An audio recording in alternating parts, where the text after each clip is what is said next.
Eu, Nós e Nosso Meio Ambiente WebDoc apresenta a série Quais lições a pandemia da Covid-19 te traz? São depoimentos sensíveis de vivências de cientistas, ativistas, pacientes, familiares, profissionais da saúde de diferentes áreas que formam um mosaico humanizado sobre um dos principais desafios no planeta no século XXI.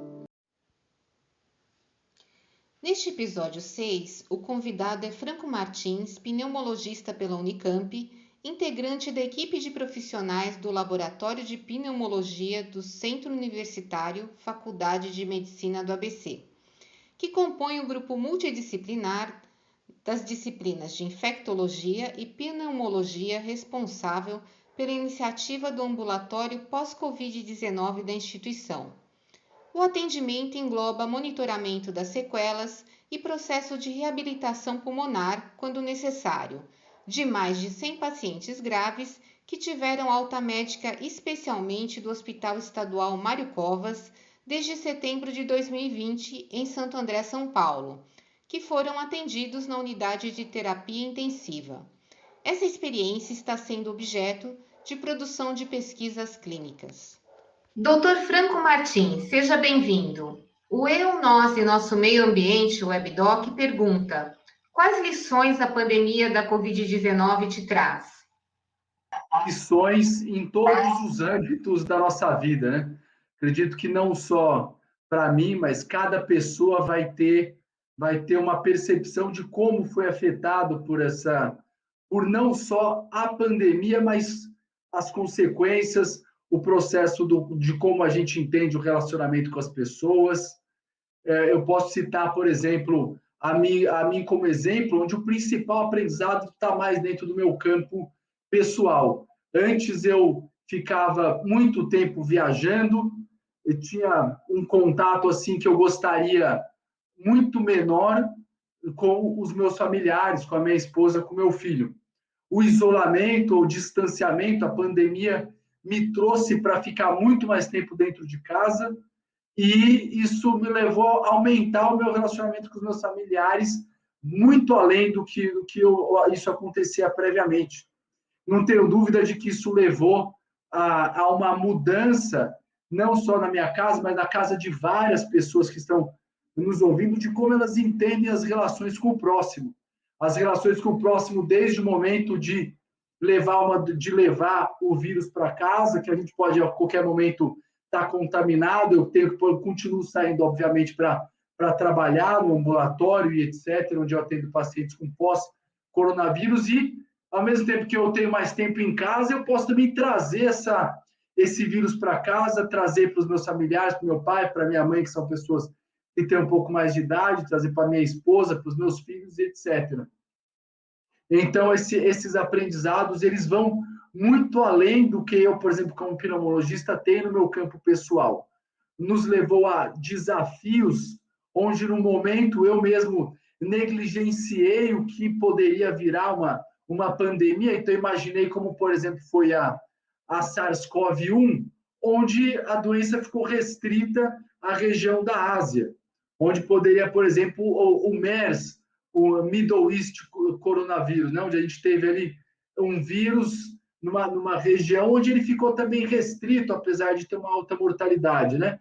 Quem de nós imaginava que isso ia vir para o Brasil e que a gente ia passar por momentos de tantas provações pessoais, profissionais, etc. Então, acredito que as lições que a pandemia vem nos trazer, ela envolve todos os âmbitos da nossa vida, né? Vejo com muita dificuldade a gente separar esses processos. Como pneumologista, veio me trazer a estudar uma doença completamente nova, onde você tem um comportamento de vírus que é diferente de tantos outros vírus que a gente já conhecia, desde como o nosso sistema imunológico reage até formas de replicação do vírus, essa tempestade inflamatória que é causada pela doença no organismo de algumas pessoas. Para citar de exemplo, já se passou mais de um ano que o vírus se alastrou, e a gente ainda tem dificuldade em entender quais são todos os aspectos da inflamação e consequências que ele causa no organismo humano.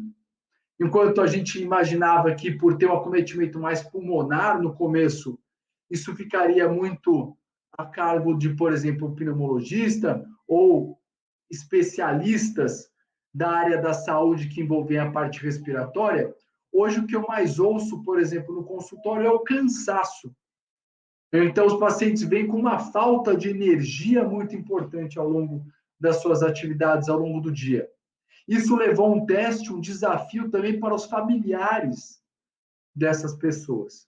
Então, posso citar casos aqui, um caso que eu atendi recentemente, onde a pessoa falou, poxa, o meu cunhado, uma pessoa que eu me dava super mal, que eu tinha dificuldade de relacionamento, é a pessoa que hoje me acompanha mais nas consultas, é quem vai lá buscar o meu exame no hospital, é o cara que me cobra para eu tomar o medicamento na hora certa. Então, como todas essas nossas relações não mudaram com o passar do tempo? Pessoas muito ativas, que não conseguiam parar um tempo para cuidar da própria saúde, não conseguiam parar um tempo para dormir, para controlar o peso, a própria obesidade, etc., fatores de risco, doença cardíaca, cardiovascular, elas se viram agora como colhendo as consequências dessa negligência que tiveram com a saúde durante muitos anos, desenvolvendo quadros graves da doença. Muitas observam ainda um aprendizado que a gente traz, que ainda não fizeram nem mesmo o clique, de que é momento de cuidar da nossa saúde, de rever as nossas escolhas como pessoa. Então, acredito que estão esses um dos principais aprendizados que eu tive desde que essa tormenta atingiu a raça humana.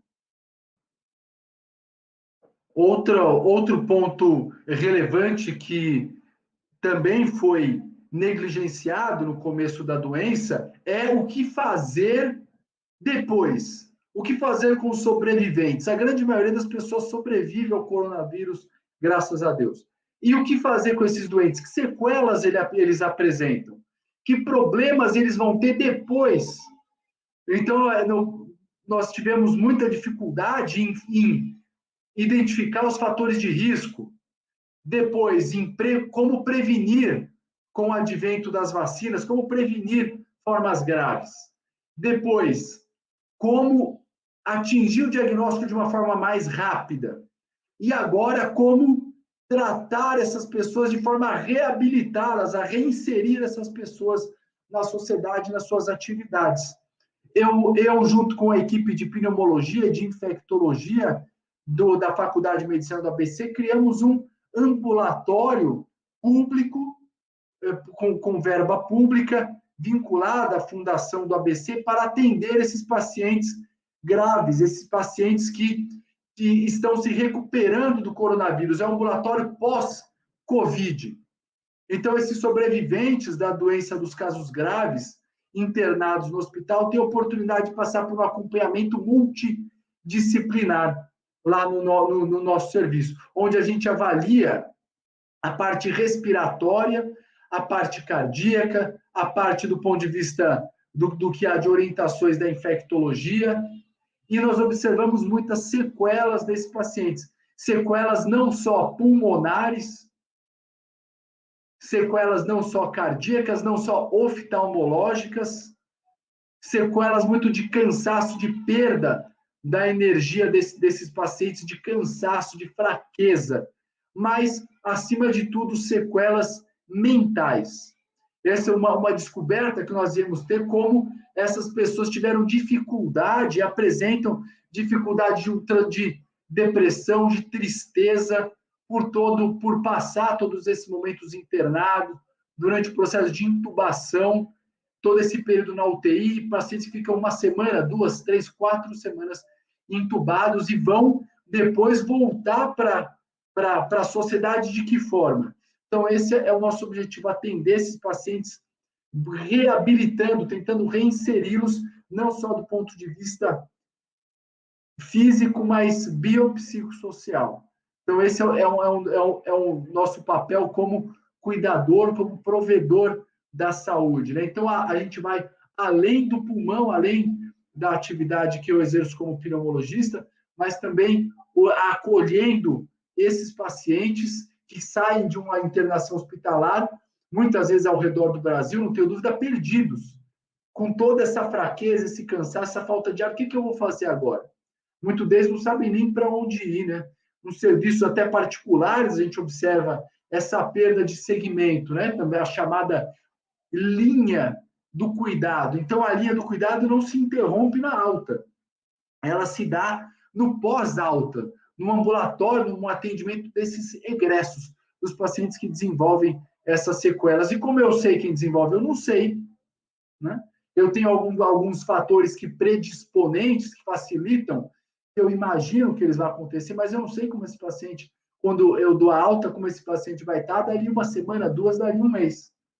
Então, é importante a gente abrir o olho para progredir e avançar na reinserção das pessoas nas suas atividades. Senão, nós corremos o risco de ter uma legião de pessoas com importante redução da capacidade, não só pulmonar, mas de capacidade dentro do sistema de produtividade, de trabalho, de geração de riqueza, de felicidade, o que elas podem produzir ainda dentro da casa dessas pessoas. Não morreram, mas se sentem muito impossibilitadas de progredir, de avançar.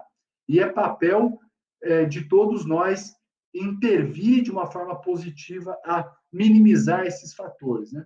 O nosso ambulatório ele, também está vinculado à pesquisa, então também essa produção de ciência para que a gente possa disseminar esse conhecimento e também servir de exemplo para outros centros ao redor do Brasil e, com certeza, do mundo, como muito da ciência produzida no nosso país, que serve de exemplo para vários outros países, muitos até mais desenvolvidos do que o nosso.